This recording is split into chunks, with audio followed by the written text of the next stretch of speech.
Good morning, everybody. This is our third Counselor Coffee. We've got Josh Throckmorton with us from Swarthmore. He's the Senior Assistant Dean of Admission and a baseball coach. He has served as the Coordinator of Athletic Recruitment at Swarthmore. And what is exciting about Josh, and we were just talking about it before everyone logged on, he's actually going to be transitioning out of the admissions office and into a coaching role, which I think he's going to be able to share a very unique perspective of D3 athletics, both as a coach and as someone in the admissions office, and how that would function. So I would ask, as everyone's coming in, if you could please mute yourself and make sure that we don't have that interruption. This is being recorded, so you can access it later if you'd like.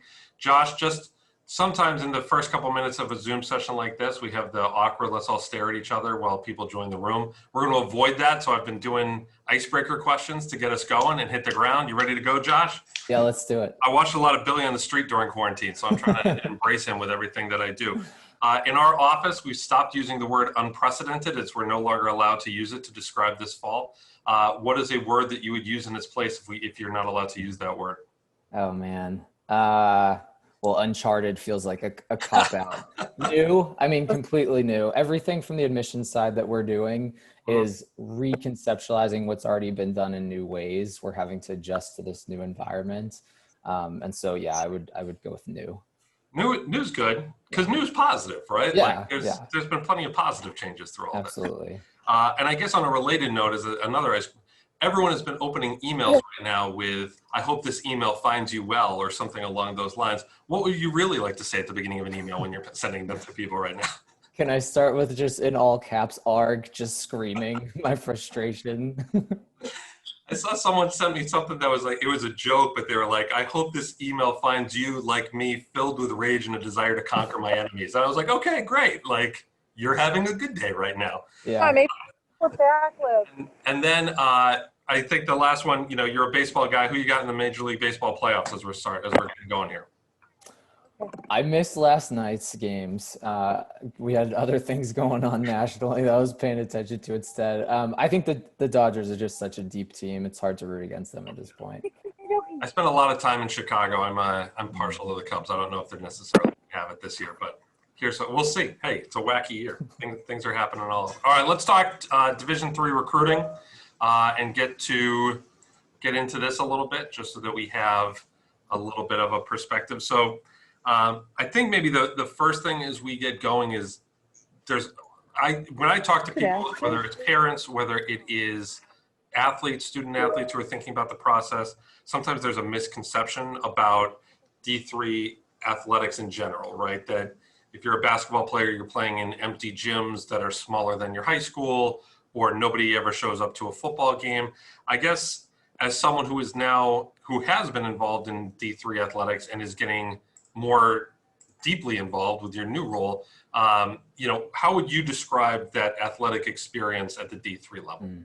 Yeah. So I'll give a little bit more context before jumping in. So I have coached as an assistant at Swarthmore for 8 years, so I've been involved in that side of things. I was also a Division III athlete at Untitled College in Los Angeles. I'm from the greater Boston area. I grew up in Boston, wanted to get out to sunny Southern California where I could play baseball year round. And my wife, whom I met at college, was also Division III athlete. So we are a Division III household. She competed on the national stage as a water polo player at Occidental. And so her experience was quite different than my experience as a baseball player. But I would say that it's really important when talking about Division III institutions to understand that top to bottom, the experience that student athletes have varies completely. Unlike the Division I level, where there is this ideal of playing in the 100,000 plus capacity stadium, the big house in Michigan for Saturdays, that ideal does exist at the Division I level. At the Division III level, it might be a much smaller version of that packed of a house that you're playing in, or it might be a very tiny crowd. It really just depends. Division I programs are funded by institutions. They are awarding scholarships through their athletic programs. And so therefore their coaching staffs are funded differently than at the Division III level.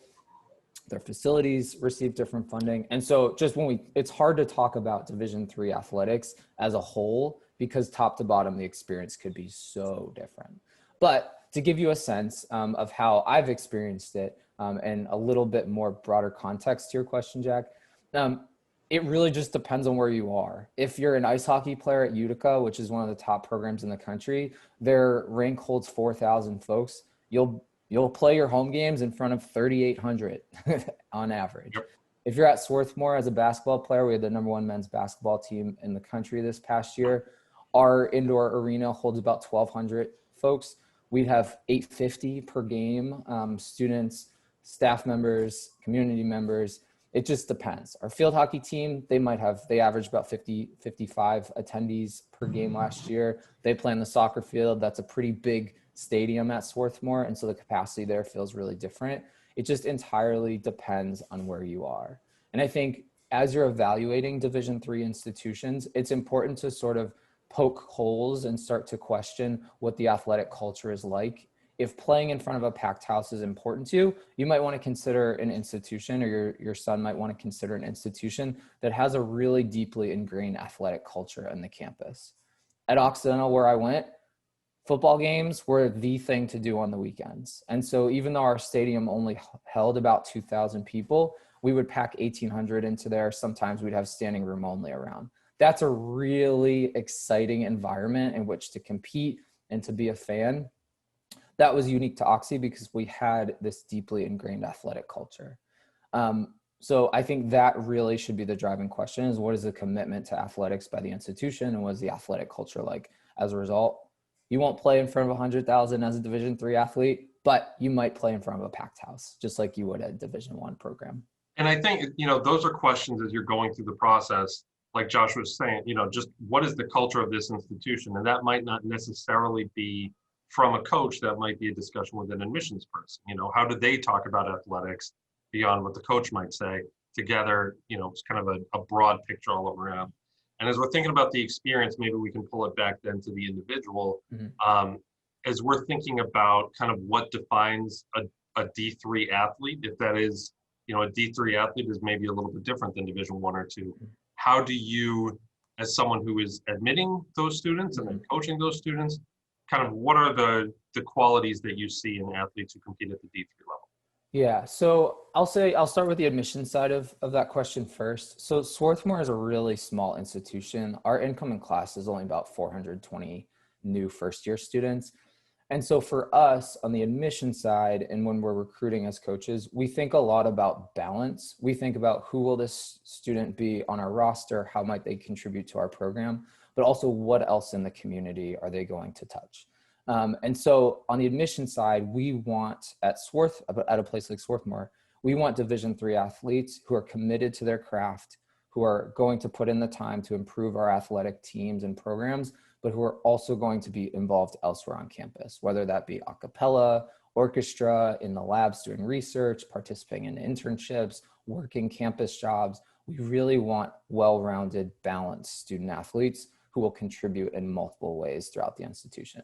At larger Division III institutions, it really just depends. UMass Boston is a D3 program. Westfield State is a D3 program. There are these larger institutions that compete at the same level that Swarthmore does, Johns Hopkins in our conference, for example. And so the definition of a student athlete and how those institutions might describe their student athletes might be different depending on the size of the institution. There may be student athletes in those communities that are student athletes, and that's sort of the primary focus of their experience. Go ahead. No, you're good. So on the baseball side, I would just say it's similar. When I have recruited for Swarthmore prior to joining admissions, it really was about finding balance. But we also were looking for student athletes who wanted to compete at the Division I level. We would often go to camps or follow the recruiting trails of some of the highly academic Division I programs, whether they be Ivies. Davidson was a school that we latched onto a lot. William & Mary was a program that we latched onto a lot. So we were looking for student athletes, even the service academies, student athletes who were serious enough about their athletic craft to be able and want to compete at that Division I level, where their scholarship or their academic experience might be because of their athletic involvement.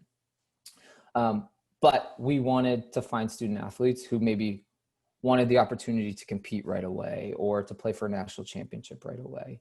So we're really looking for a similar type of athlete, but one who maybe brings a little bit more to the community than just their sport and their academic capabilities. And I would say on our end, what might be surprising for some parents to hear, but I mean, if you're a parent of a 9th, 10th, or 11th grader, the idea of being considered for a D1 school and then making the choice to go to a D3 might sound like something that is so foreign. And I mean, it's ingrained in the culture of AAU or club sports, like D1, D1, D1. And what Josh is describing is not a unique circumstance that people will get into their senior year, and then there might be like a D1 floating around out there that might be in the ball game, but it's not clear what playing time is going to look like early. It's not clear, hey, are you going for a preferred walk-on spot here or one of those type of situations? Or, it's a scholarship, but it's at a school that I don't necessarily feel is academically challenging.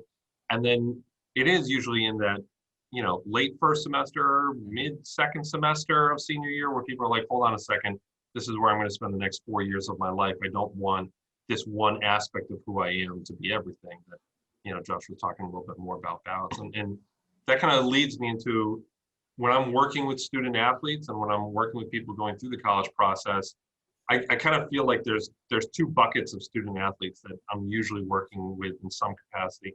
One, you've got the kid who's kind of it's his dream to play D1 sports. It's always been his dream. He's working at that. And then all of a sudden, senior year, sometimes it almost feels, okay, like the recruiting picture hasn't developed. I might be like settling for a D3, or I might be kind of thinking about it that way. And then there's the kid who maybe all along I know I'm a great student. I also play baseball. And I'm hoping that baseball is going to sort of like move the needle for me a little bit. How would you advise both of those kids, Josh, in terms of athlete first, student second, who's like D1, D1, D1, and then the kid who is, hey, you know what, academics are the driver here and athletics is just going to be kind of my hook? Yeah, so I want to pull back a little bit and sort of reframe the premise. Sure. So from my perspective, just as someone who went through this process as a college athlete, who's been on both sides, the admissions and the coaching. I also should mention that I've coached high school baseball for 8 years as well. So I've been advising student athletes going through this process. So from my perspective, honestly, I think the biggest distinction between Division I, Division II, and Division III rosters is simply the likelihood that a student athlete is at that college or university for the scholarship. So because NCAA Division III institutions can't award athletic scholarships, D3 athletes choose their schools for many different reasons. And I think, Jack, you hit on 2 of those reasons. At Swarthmore, we see a lot of Division III athletes who want a liberal arts institution or a strong academic institution. Swarthmore, I mentioned Johns Hopkins in our conference, Haverford, the NESCAC schools in New England, Babson, MIT, Pomona, Claremont, Caltech. These are all NCAA Division III institutions. And so that type of environment might fit a student's wants in their college search. They might want to be in that type of intellectual space where for us at Swarthmore, we can't just say, we want you to try hitting this way. We want you to adjust your swing this way. We have to talk about launch angles, and we have to talk about swing efficiency, and we have to talk about the physics of the biomechanics and the movements. There are some student athletes who simply want that type of intellectual environment, so they might choose D3. It might be, Jack, on the flip side of that, as you're saying, that there might be students who are looking to get into the best college possible. And so Division III and the support that a coach could give them might allow them to get into a place like Swarthmore.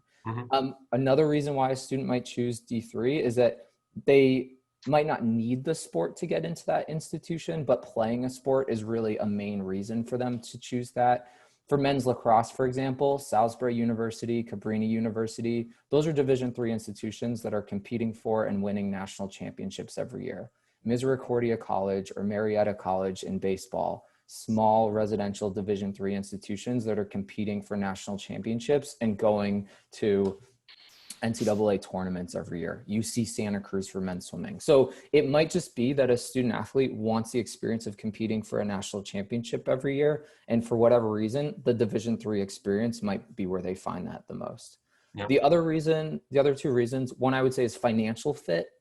So particularly looking at the landscape of Division III offerings, even though we can't offer athletic scholarships, D3 schools might be more affordable if they're state schools like the UMass Boston, as I mentioned earlier, or if they award merit scholarship for academics like a Clark University might do, or Anna Maria College might do in central Massachusetts. So there are just so many different reasons why a student might choose Division III.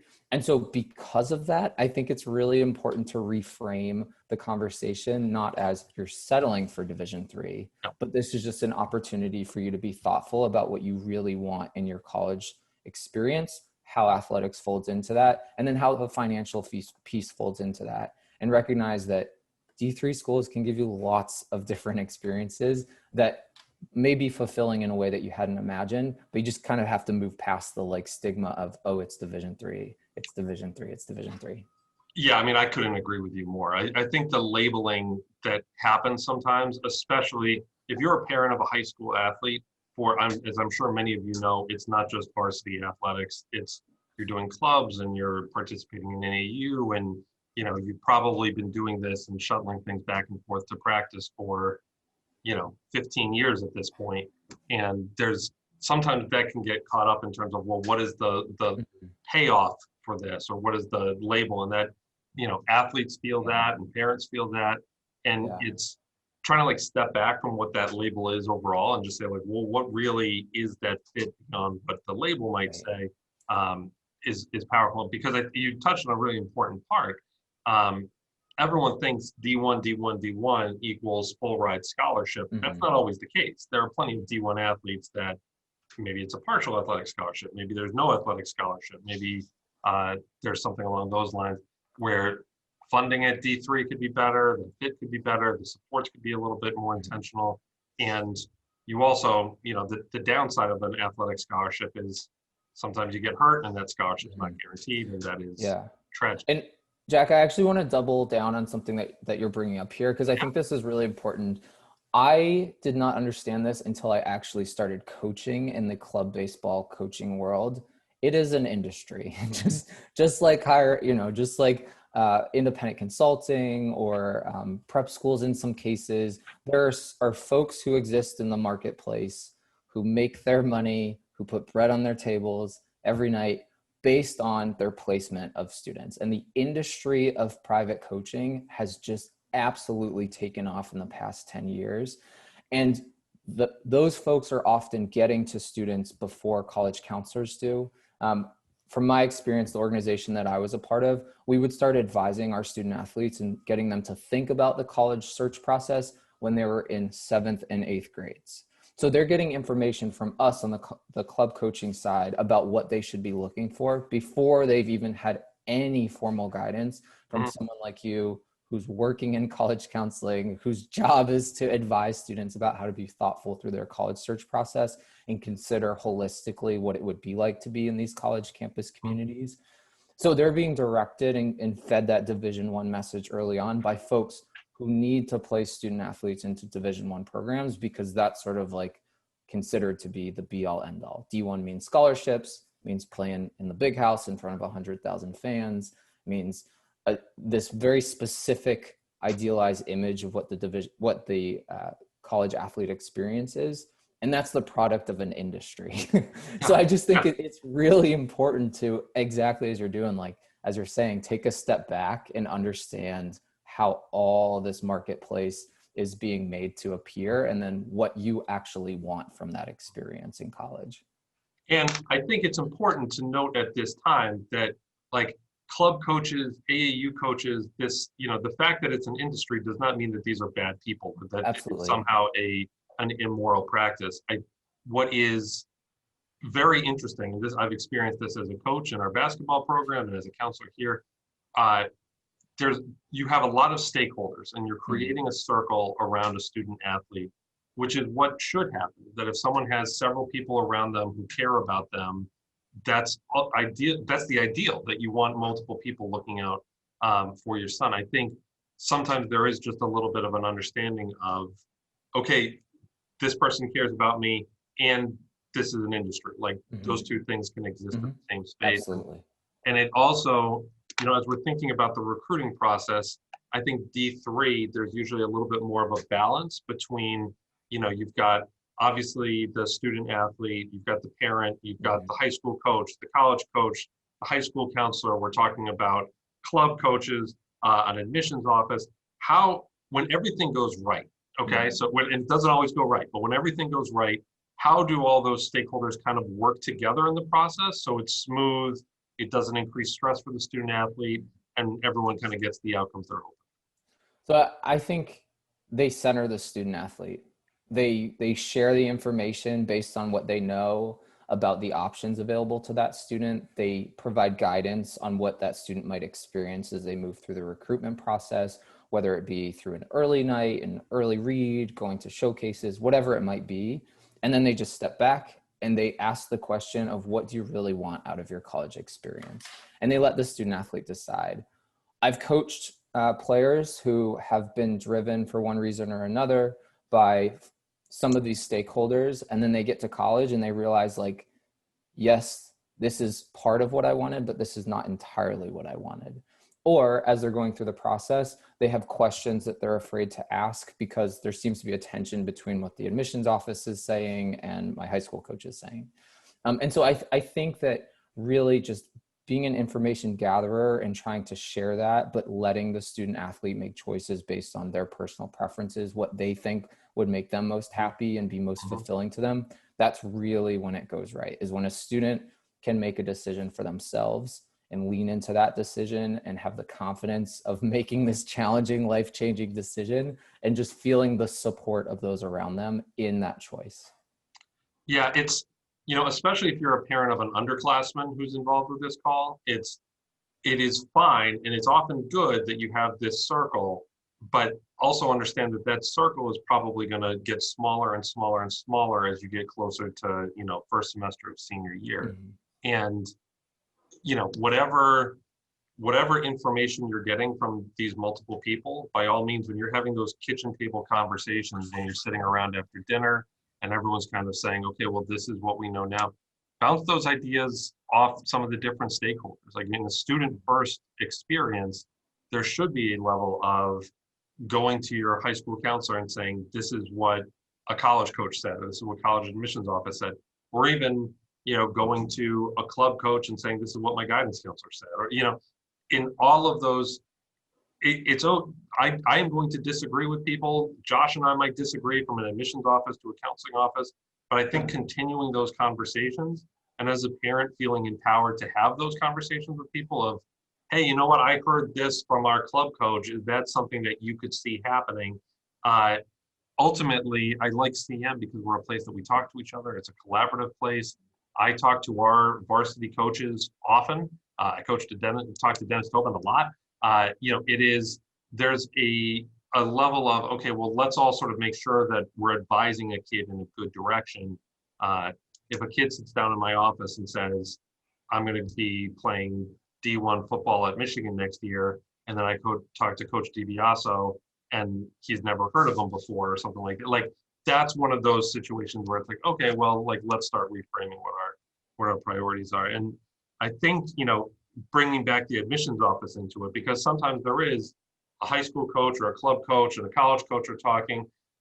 Josh, could you talk a little bit about how academics enter the picture then at that point, of the balance between athletics and academics at a challenging and competitive admissions environment like Swarthmore? Like, how do you balance those two key areas in the admissions process?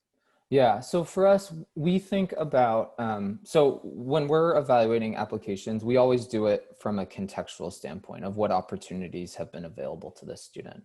So we think a lot about that when we're looking at transcripts and trying to understand if a student we think will be prepared to do well at Swarthmore. So for us, we want to see that they've been pushing rigor. We want to see that they've been taking advantage of space in their schedule to pursue classes that they're interested in. And so we do obviously consider the academic portion. In terms of the athletics, we know 25% of our students are varsity athletes. 40% of our students are going to play sports in some capacity at Swarthmore. So that's a really important part of our composition as a community. That is an institutional priority of ours. And so from the admission side, we're mindful of those facts. But at the end of the day, we really think about the student athlete's talent as a potential contribution to campus life. And that's something that we're explicit on our website that we look for. But again, for us, we give the coaches the opportunity to support a student athlete by writing essentially a letter of recommendation for a student and then defining their talent as part of that. We consider that within our holistic process, but we very much will not admit a student athlete if we don't feel that they'll be competitive or do well academically, or if we feel like they're just going to play their sport and just go to class. As I mentioned, our 420 incoming students is really small. And so we're class shaping a lot at a place like Swarthmore. I think it's true about my experience at Occidental, at a place like Amherst or Williams, any of these super small residential communities. They need to think about what student athletes will be doing beyond just the sport and academics, but those things have to go in tandem. And the student athlete has to be able to balance those. Fortunately, that's if a student athlete has been able to balance those and is looking at a place like Swarthmore, they're going to be able to balance those things once they get to SWAT. So we're kind of supported by that as well.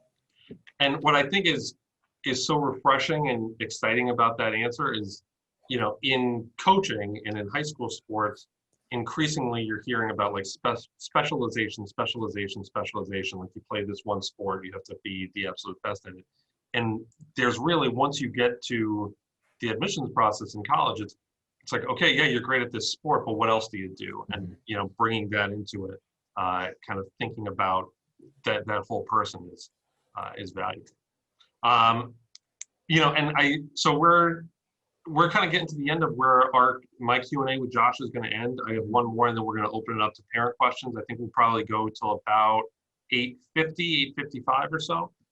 So if you have any questions, that could be athletic recruiting in general. It doesn't have to be specific to Swarthmore, but by all means, you can use the chat box to share those questions, or if you want to raise your hand, we can get you involved that way. And Josh, the last question, it's sort of like a hard turn here as we're coming to a close of this portion, but in 2020, it's an unfortunate reality. We kind of have to consider this, but you know, financial viability is something to consider with athletic programs this year, especially at the D3 level. And, you know, as you're thinking about a potential, you know, senior for sure, but then even freshman, sophomore, junior, how is that something a family could evaluate, you know, the financial viability of a program, and how sustainable it is in the marketplace? Right. How could they evaluate that? Yeah, that's a tough question. Ending on a high note right there, right? Yeah, no. So answering this is a little scary because I think all of college athletics right now are really struggling. I mean, in Philadelphia, in our backyard, we had LaSalle University yesterday just cut 8 of its Division I programs, including baseball. Honestly, Jack, like when I saw that the University of Iowa cut men's tennis, like Big Ten program, top 25, they cut one of the premier programs in that sport in the world. It kind of gave me chills of like, well, maybe nothing is safe. But I will say this about Division. The but is important. Here's the but. So the majority of Division III institutions, this sort of goes back to me bringing up the marketplace of higher ed earlier. The majority of Division III institutions are much smaller than Division I institutions. And so athletics is actually part of the tuition and revenue modeling, the enrollment modeling. Even at a place like Swarthmore, we're need blind, so we're not thinking about the tuition dollars that our sports will bring in. But we think about the fact that our coaches bring in a quarter of our class every year. That's to say we need athletics. So I actually feel pretty comfortable in the Division III model because I think that these institutions, for as long as there's high school athletes who want to continue their careers in college, I think that Division III institutions actually have a little bit more of an advantage because they have these small communities and they need athletes to show up on their campus to contribute to their communities in many different ways. I think to your question specifically, it's really, really hard to gauge that. I will say that, as I mentioned at the top to bottom, D3 programs look very, very different. We're fortunate at Swarthmore that we have paid full-time head coaches. We do not have paid full-time assistants. That's true at some colleges in our conference. Other colleges in our conference do have paid full-time assistants. Other colleges in our conference don't have full-time head coaches. And so I want to say you could gauge like long-term financial viability by asking those questions of like, what are your other responsibilities on campus to a head coach? Do you have other responsibilities? Are you full-time? But again, the example of Iowa tennis kind of threw my theory into whack, because if a top 25 Big Ten program can get cut, then what does that say about the rest of collegiate athletics? But I personally feel like D3 is going to be pretty safe because of the enrollment modeling that considers and requires athletics at many institutions. And I mean, again, if we're talking about the business place or the marketplace that is college recruiting and, for athletics and otherwise, you can look at if your son is a student athlete and there's a school on his list that he's a male student athlete, there's a 60-40 female to male breakdown, like athletics are a recruitment tool for young men, like to get young men onto campus. And that's one of the ways that you can use it in, as a family, looking at some of those numbers as you're evaluating, saying, okay, well, yeah, this is, and when we talk about, scholarships or recruitment that's not necessarily athletic, it's again, what are the institutional priorities to draw those students to campus?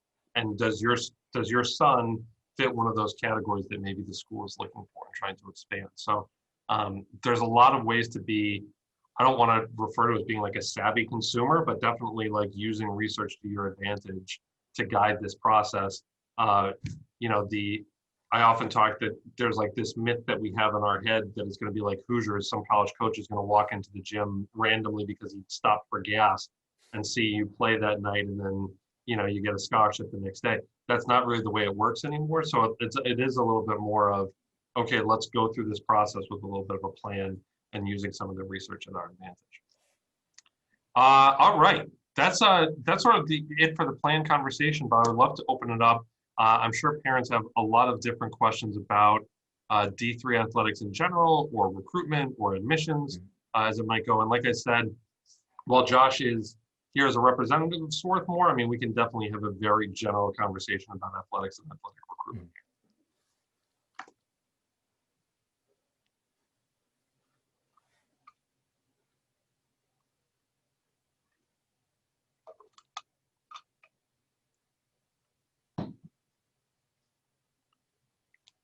We are very friendly people. I'll kick it off with a question. This is Great. Jason O'Connell. I guess a question mainly about recruiting, and maybe it's sport dependent. Is it typical that the students are just reaching out to the coaches directly to find out more information, to make the coaches aware that they're interested, and maybe a little bit more about how that works? Yeah, so I think the timeline tends to be pretty sport dependent, at least from my experience at Swarthmore and as a Division III athlete. There are some sports like women's soccer, men's lacrosse, for example, where even for Division III level, coaches are starting to connect with, hear from, and follow up with student athletes after their sophomore years of high school. More typically for our programs, though, that are not those two, women's soccer and men's lacrosse, that process starts usually during the spring semester of students' junior years or after the junior year has completed. Many student athletes do reach out to our coaches. For anyone who's interested in competing at Swarthmore or another Division III institution, I always recommend as a first step would be filling out the recruit questionnaire on that athletic department or that sports program's website, because that enters you into our coaches' recruiting database. Those typically will ask for some academic information, some biographical information, and then for a video link our coaches do not need any fancy schmancy $1,000 production videos. We get a lot of student athletes who we recruit who are on our campus now, who started off with an introduction or through the Be Recruited form, as it's called at Swarthmore, or just an introductory email. They just had like an iPhone clip of them taking swings or going through drills or shooting the basket, whatever it might be. So that's a great starting point.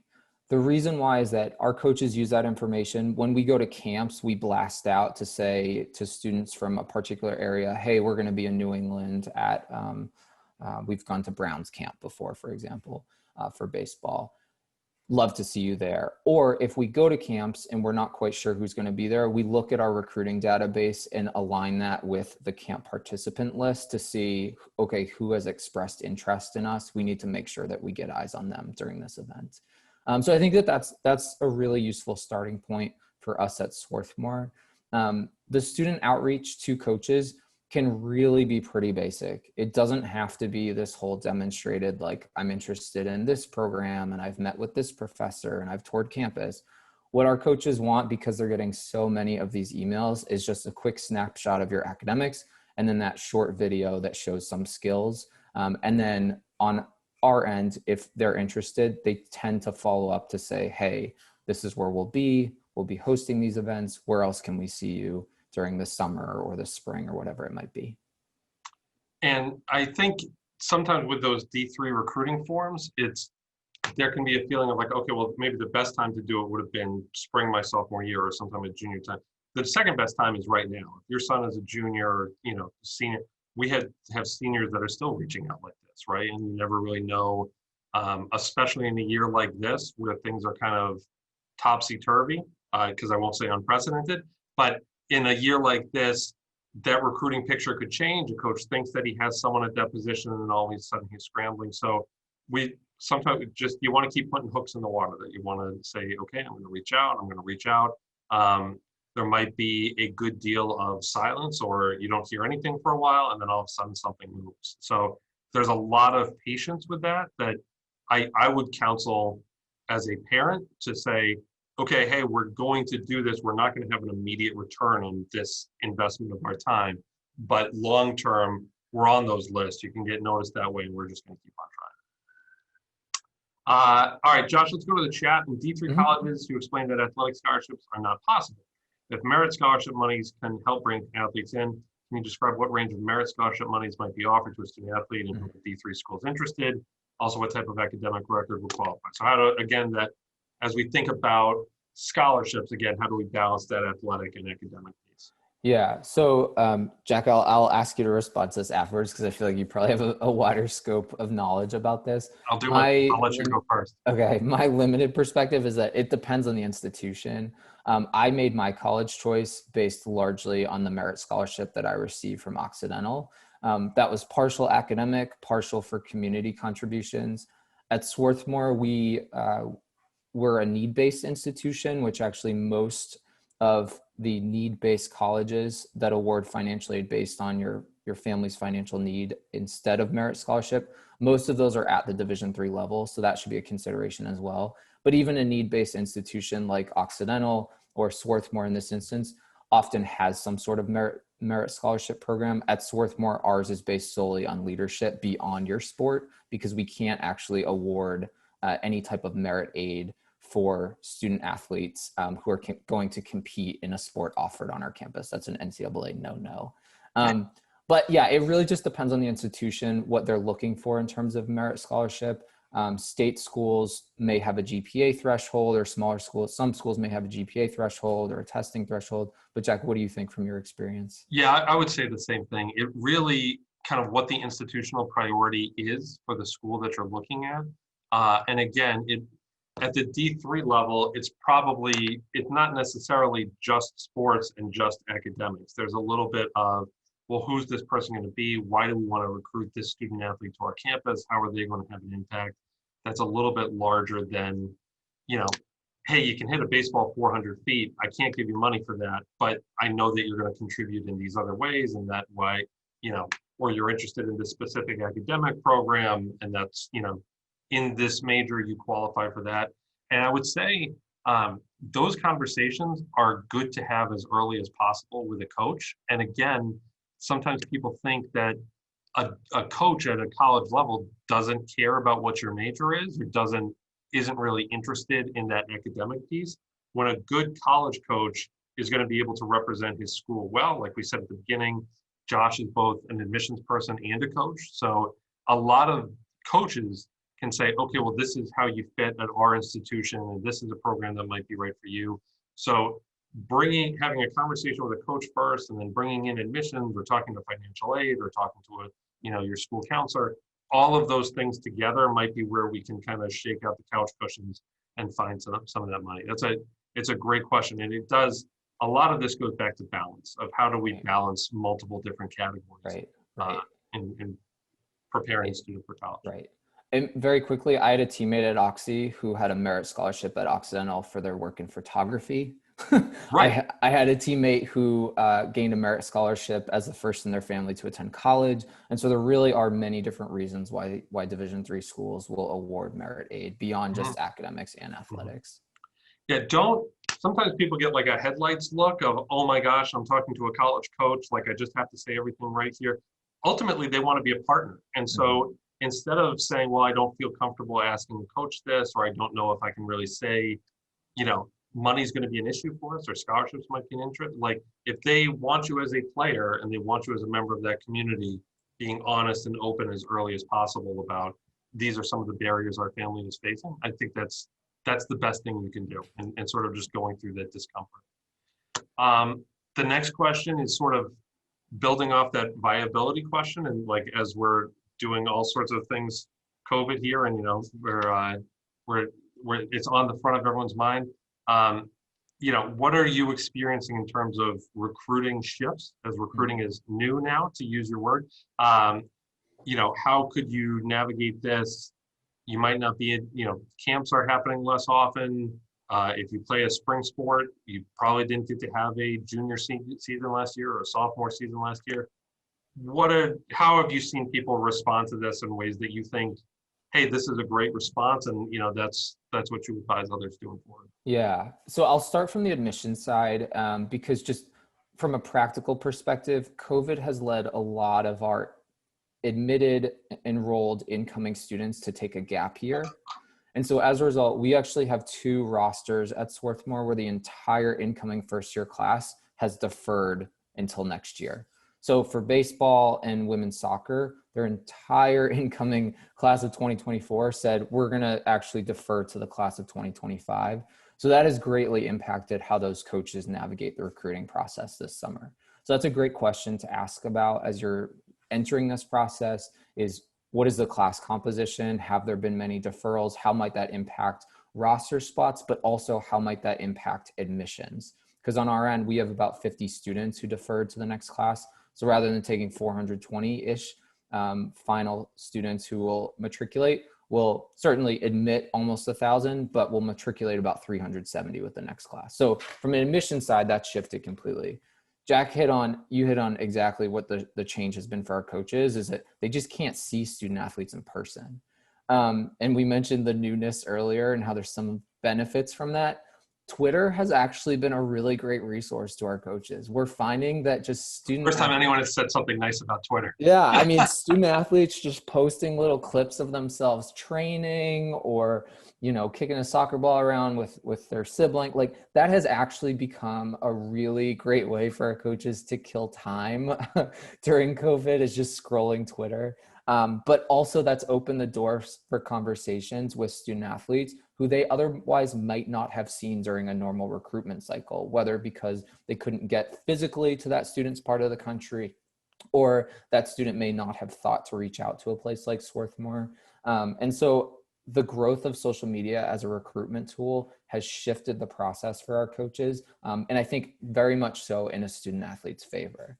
And I'll just add that what's been helpful to our coaches on Twitter is certainly the video clips, again, nothing fancy, just a couple seconds. But also if you have academic information, whether you have a GPA, test scores, class year, if you're taking the most rigorous classes, some students will post like taking 6 honors plus AP courses this year. That information is really helpful because it's like a very condensed version of that introductory email that you might send out.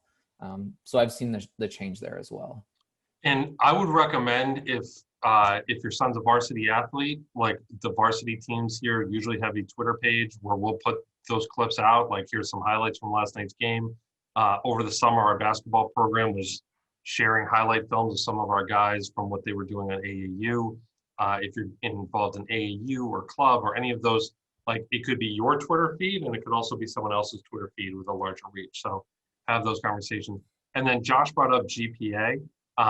If you weren't aware already, GPA is updated regularly in SCORE. So if you log into SCORE right now, that is your son's GPA. We use a 100-point scale.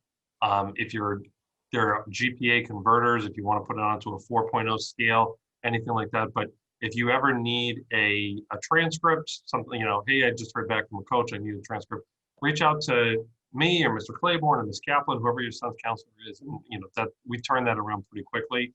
And then we sort of keep up on that process.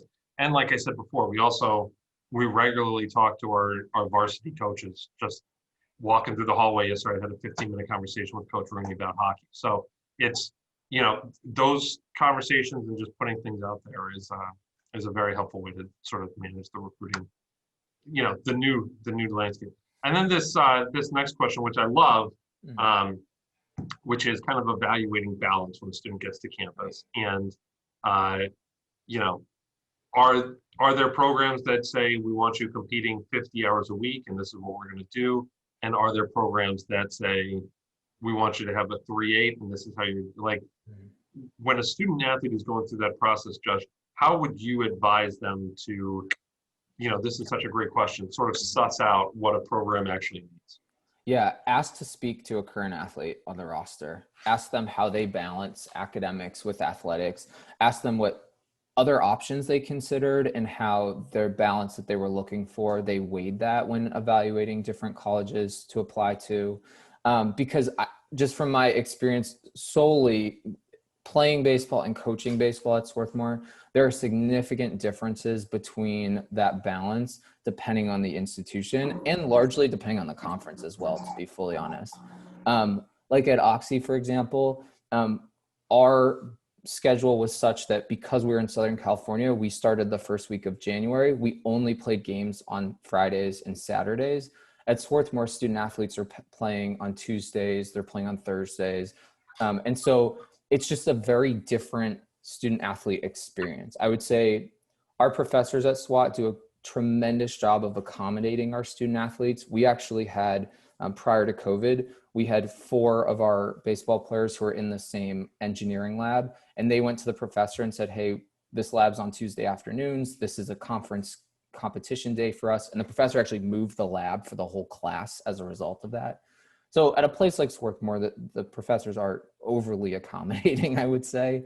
But balance is different when you're figuring out how to go to class, grab your lunch, get some studying in, and then go to your game on a Tuesday, have one off day, and then try to do the same thing on a Thursday, versus if you're competing in an environment or a conference that's just playing games on the weekends. The student athletes will be your best resource for that. But you could also ask the coaches, how are your students finding space to study? I think that's a good question as well. We've had guys at Swarthmore who study on the bus. Part of that is because they're Swatties and they're intellectually curious and they just love studying. I've never quite understood it. At Oxy, that would be such a bizarre thing to see our teammates studying on the bus. There were overnight trips where, yeah, we'd have study sessions together. But I think part of that is the culture of the institution. And part of that is also just that balance, I think, manifests differently at these 2 places where I've been because of the schedules.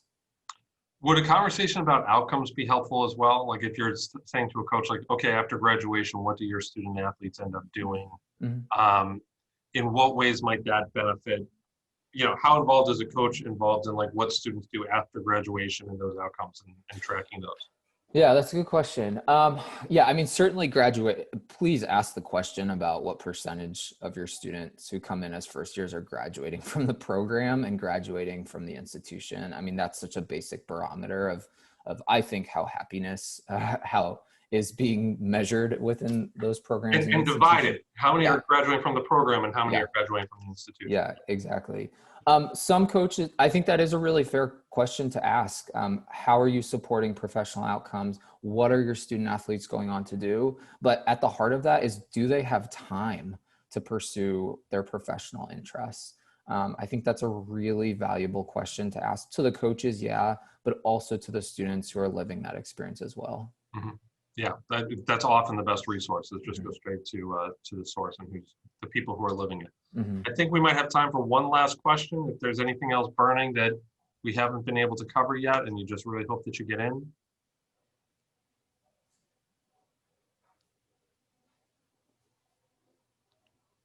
Josh has had a guy in second base for this whole time. We got to make sure we put him up. Who I should note just graduated, had a year of eligibility from COVID, is now at a Division I program. We sent 4 guys on to D1 programs this year. Yeah, which is, that's definitely one of the benefits for the current athletes. It's a lot of things, and who knows what everything's going to look like in 5 years. All right, Josh, thank you so much for joining us this morning. This was a great conversation, and thank you to all our parents who logged on as well. If you have questions following this conversation and you want to reach out to either me or Mr. Claiborne or Ms. Kaplan about something that is specific to your son, by all means. I also referenced SCORE earlier. If you have not registered yet, or if your son is not, if he doesn't have an active account, that is kind of our database management, where we have a whole lot of GPA information, college research information, college contact information. So by all means, if you have any questions about that, reach out to us and let us know, and we'll help get you set up. Josh, thank you so much for being with us this morning. You're coming to visit too, right? You're doing a virtual rep visit in a couple weeks? Not this fall. Not this fall. Sorry. Okay, Yeah. my bad. But you have other redeeming qualities. Good luck in your new role. We love talking with you, Josh. This has been Thank great. you. Thank you, everyone, and have a great day. Absolutely. Thank you so much.